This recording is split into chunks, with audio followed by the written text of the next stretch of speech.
Hi, this is Steph from Algam Benelux. We're here in Antwerp at Sportpaleis, where we have been invited by Neil Young and Promise of the Real. And we're now talking to Corey. He's the bass player of the band and he is using Aguilar amplifiers. And we wanted to ask him what types of amps is he using and specifically why this setup for this specific person, Corey. Okay, so these are 751 heads, and this is an 810 cabinet, and this is a 412 cabinet. I've split my signal, and I run all my effects and things through this side, the 412s, and my clean signal comes through this side, which is the 812s. Do you blend the signals between dirty and clean yourself, or is it in the front of house? No, I do it on my board. I have a amp switcher there. Mm-hmm.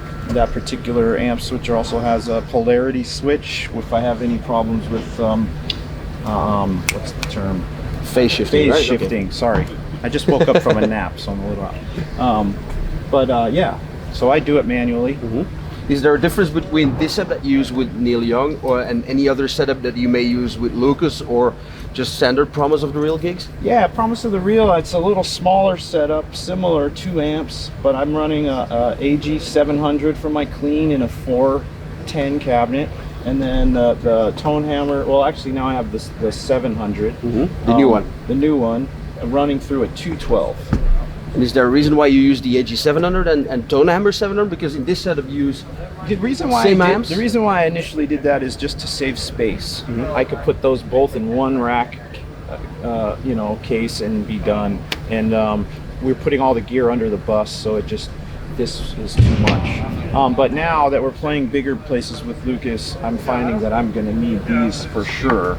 These have just so much more headroom and just a lot more presence. I love the 700s for how small they are and how versatile they are. But for bigger rooms, I think this is essential. Actually, speaking a little bit maybe of the history, how did you came to use Aguilar amps? Well, I was using a bunch of different companies for a while. When I started with Cornell, I was using Mesa Boogie, and I was having a lot of trouble with the gear, so I switched to Ampeg. And then I was having trouble with their gear. They were very nice and trying to work with me, but it just, was when you have your amp kind of cutting out in the middle of a huge show, there's a problem. So I was talking to Ted Kornblum one day. He owns Magnatone amps. Amplifiers. And he told me about Aguilar, and he introduced me to Dave, and the rest is history. Speaking again of history, yeah. Can you maybe tell us how Promise of the Real came to be the backing band of Neil Young? Sure. So we did a big show a while back in California called Desert Trip. Are you familiar with that? I've heard of it. And it was all these big acts, and Neil and Promise of the Real were part of that. And during our show, Bradley Cooper was at the concert, and he was in the kind of early stages of developing the movie and how he was going to do it.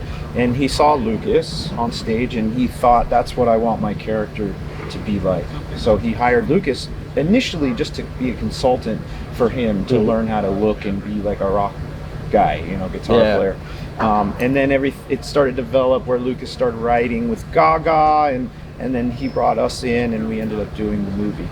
Okay, cool. Yeah. Well, Corey, thank you very much. It was a short video because the band needs to go into sound check, so we have time to rock. Time to rock, and for us, time to run. Thank you for watching, and hope to see you guys again for another video in the near future. Thanks, guys. Bye.